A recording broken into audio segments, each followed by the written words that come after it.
আজকের এই সন্ধ্যায়, আজকের এই বিকেল বেলায় উপস্থিত রিক্সা শ্রমিক বৃন্দ এবং আমাদের নেতৃবৃন্দ সবাইকে সংগ্রামী শুভেচ্ছা জানাই। বন্ধুগণ, আমরা স্পষ্টত বলতে চাই, জুলাইয়ে আমাদের যে আন্দোলন ছিল সেই আন্দোলনের নাম ছিল বৈষম্য বিরোধী ছাত্র আন্দোলন। সেই আন্দোলনে আমাদের শ্রমিক ভাইয়েরা, আমাদের কৃষক ভাইয়েরা সহ সর্বস্তরের, দেশের সর্বস্তরের মানুষ জীবন দিয়েছিল। আমরা শুরু থেকে বলেছি যে বৈষম্যের বিরুদ্ধে আমরা বিরোধিতা করে আমরা এই রাষ্ট্রকে নির্মাণ করব।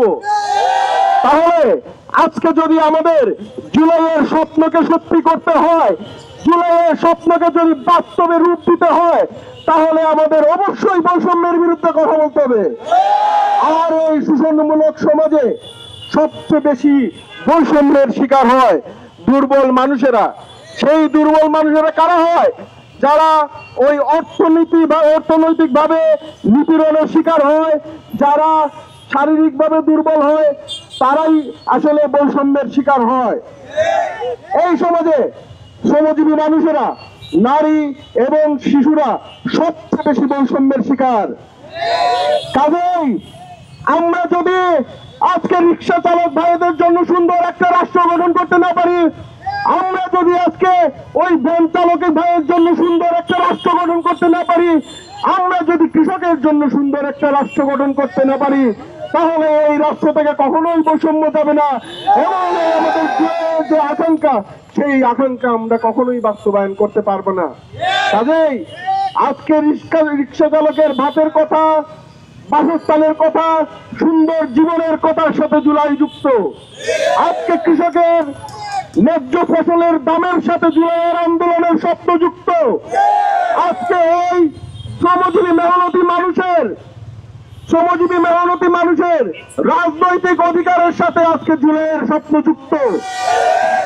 আমরা এই বাংলাদেশটাকে এমন একটা বাংলাদেশ হিসেবে পেয়েছিলাম যে বাংলাদেশে এই মানুষগুলোর কথা, এই মানুষগুলো রাজনীতি করবে, কথা বলবে, সেটা অনেক দূরের বিষয় ছিল।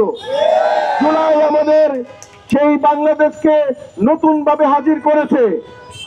আমাদের ওই শিক্ষিত মধ্যবিত্ত যারা অফিসার আছেন, বিভিন্ন অফিসে বসে আছেন, আমি স্পষ্টভাবে বলতে চাই, এই জুলাইয়ের আন্দোলনের এই সম্মুখ যোদ্ধাদের কথা, এই রিক্সা চালকদের কথা শুনুন। সেই কথাগুলো শুনলে আপনারা স্পষ্ট বুঝতে পারবেন এই কথা তার নিজের জীবনের সংগ্রামের কথা, এই কথা সে তার নিজের জীবন থেকে শিখেছে, এই কথা সে তার নিজের লড়াই থেকে শিখেছে। আপনারা তার কথা শুনলে বুঝতে পারবেন, তাদের কথা শুনলে বুঝতে পারবেন যে এরা রাজনীতিবিদদের মতো ফাঁকা মাঠে গুলি ছাড়ে না। কাজেই যারা রক্ত দিয়ে, জীবন দিয়ে, আত্মাহুতি দিয়ে তাদের নিজেদের জীবনের কথাগুলো বুঝেছে, আজকে সরকার কিংবা আগামীতে যে সরকার যারা আসবে তারা যদি এই কথা না শুনে, তাহলে বাংলাদেশ আবার বিপর্যস্ত হবে, আবার নতুন ভাবে বিপদে পড়বে। আমরা চাই না বাংলাদেশ আবার নতুন ভাবে বিপদে পড়ুক, নতুন ভাবে বিপর্যস্ত হোক। কাজে এই শ্রমজীবী মেহনতি মানুষের কথা শুনতে হবে।